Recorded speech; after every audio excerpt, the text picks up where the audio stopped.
The rise of TRF inside the Lashkar proxy, now branded a global terror threat, in a major development that cements international consensus on emerging terror networks in South Asia. The United States on Friday designated the Resistance Front TRF as a foreign terrorist organization FTO and a specially designated global terrorist SDGT entity. The move, announced by U.S. Secretary of State Marco Rubio, came less than 3 months after the brutal Pahalgam massacre in Jammu and Kashmir that claimed the lives of 26 people, one of the deadliest civilian-targeted attacks in the region in recent years. Indian security agencies have consistently maintained that TRF is a proxy for the Pakistan-based Lashkar-Taiba, created to mask terrorist operations behind a secular-sounding name and avoid international scrutiny. These actions taken by the Department of State demonstrate the Trump administration's commitment to protecting our national security interests, countering terrorism, and enforcing President Trump's call for justice for the Pahalgam attack, Marco Rubio said in a statement. India welcomed the move as a powerful affirmation of growing Indo-US counter-terror cooperation. Appreciate SEC Rubio and State Department for designating TRF Lashkar-Taiba proxy as a foreign terrorist organization FTO and specially designated global terrorist SDGT. It claimed responsibility for the April 22 Pahalgam attack. Zero tolerance for terrorism. Ops Indore, External Affairs Minister S.J. Shankar posted on X a strong affirmation of India-US counter-terrorism cooperation. Appreciate SEC Rubio and State Department for designating TRF Lashkar-Taiba proxy as a foreign terrorist organization FTO and specially designated global terrorist SDGT. It claimed responsibility for the drive. S.J. Shankar July 18, 2025 BUT. The global spotlight on TRF now raises deeper questions. What is this outfit? How did it emerge so quickly, and why has it become a key player in Kashmir's militant landscape? And the Resistance Front TRF first emerged in Kashmir in October 2019, just 2 months after the abrogation of Article 370. Its sudden appearance drew immediate attention from Indian security agencies, who viewed the group as part of a strategic rebranding effort by Pakistan-based outfits to deflect international scrutiny. TRF distanced itself from traditional jihadist language and adopted the terminology of political resistance, a shift that aligned with Pakistan's attempt to project the Kashmir conflict as indigenous rather than cross-border. While the group presented itself as secular and grassroots, officials say its operations, funding, and coordination bore the unmistakable imprint of Lashkar-Taiba. This is basically a front of the LET. These are groups which have been created over the last years, particularly when Pakistan was under pressure from the Financial Action Task Force and they were trying to create a pattern of denial that they were involved in terrorism in Jammu and Kashmir, said Ajay Sani, head of the South Asia Terrorism Portal. According to Reuters, the timing and framing of TRF's emergence coincided with heightened pressure on Pakistan from the Financial Action Task Force, which had placed the country on its grey list over terror financing concerns. Indian agencies assessed that the new outfit served as a cover, allowing LET to continue its operations in Jammu and Kashmir under a neutral-sounding name. Nanan, the Resistance Front's operational footprint in Kashmir has been marked by calculated, targeted violence aimed not just at inflicting damage, but at undermining civil order and eroding political confidence.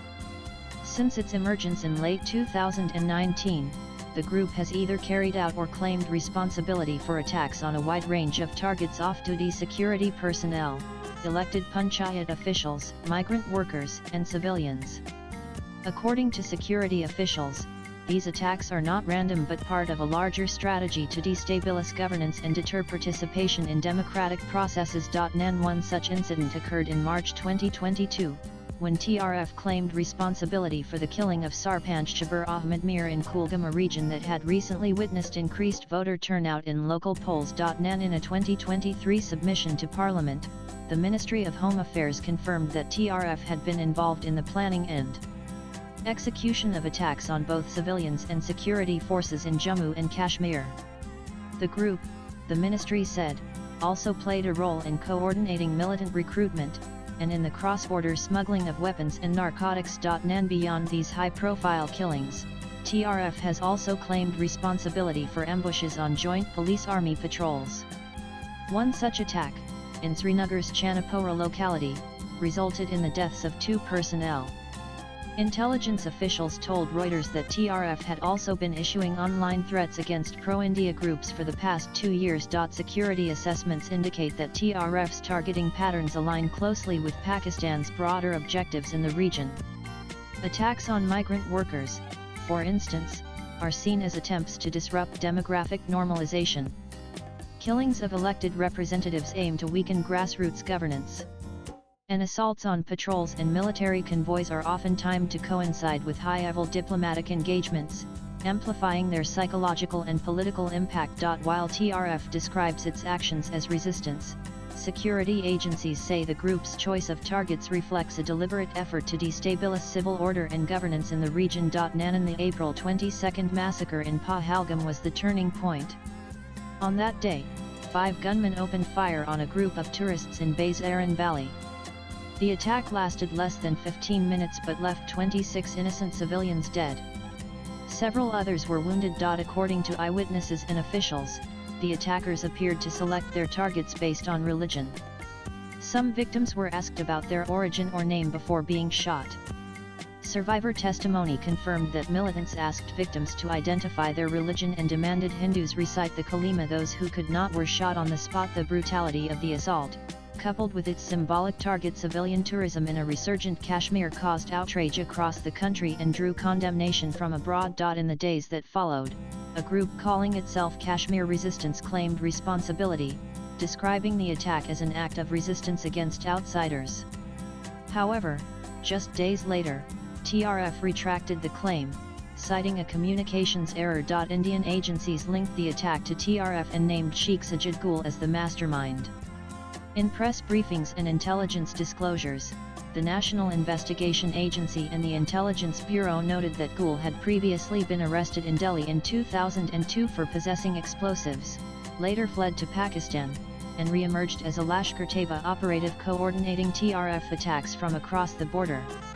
Gul is also believed to have been instrumental in orchestrating multiple TRF operations since 2020. The terror attack triggered a swift and multi-layered response from India.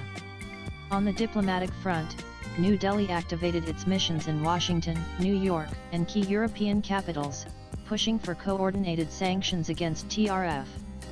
At the United Nations, India moved to have TRF listed under the 1267 Sanctions Committee, the same mechanism that had previously designated Masood Azhar and Hafiz Saeed. On the ground, Indian security forces intensified counterinsurgency operations across South Kashmir, leading to the deaths of several confirmed TRF operatives.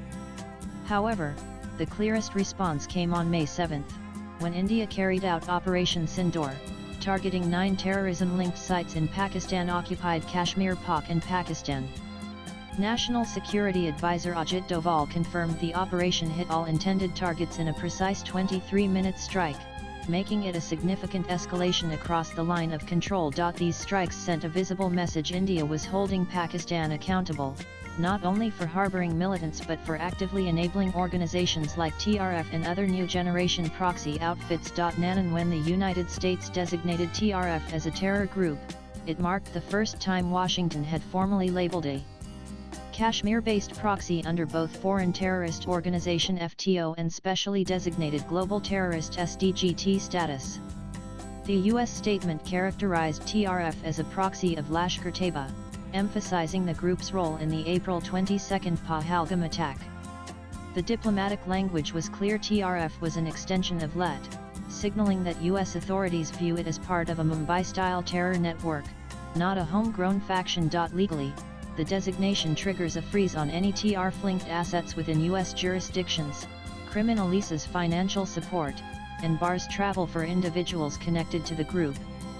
It also places pressure on allied nations to monitor Hawala chains, shell entities, and encrypted communication channels linked to TRF's infrastructure. While the U.S. designation of TRF as a foreign terrorist organization marks a significant diplomatic step, experts caution that it is only the beginning. Groups like TRF are structured to be modular, adaptive, and agile. They often shift aliases, decentralize leadership, and migrate across platforms, particularly encrypted digital spaces, making enforcement a complex challenge. The designation does enable tighter monitoring of global financial networks, but its long-term effectiveness will depend on how rigorously these measures are implemented, especially across cyberspace and informal funding channels. Swipe left for next video. At the same time, the narrative battlefield in Kashmir remains fragile. TRF's deliberate use of secular, anti-establishment language avoiding overt religious references is viewed by security analysts as a strategic attempt to cloak militant activity in the language of political resistance. Countering that shift will require not only force but also renewed political engagement and socio-economic reintegration, particularly for disenfranchised youth who remain vulnerable to online radicalization and recruitment. The Pahalgam terror attack exposed the risks posed by such rebranded proxy groups, where the threat lies not only in the guns they carry, but in the narratives they weaponize. With the US designation, the international community has begun to take clearer notice. The real challenge now lies in translating condemnation into disruption. Latest blogs.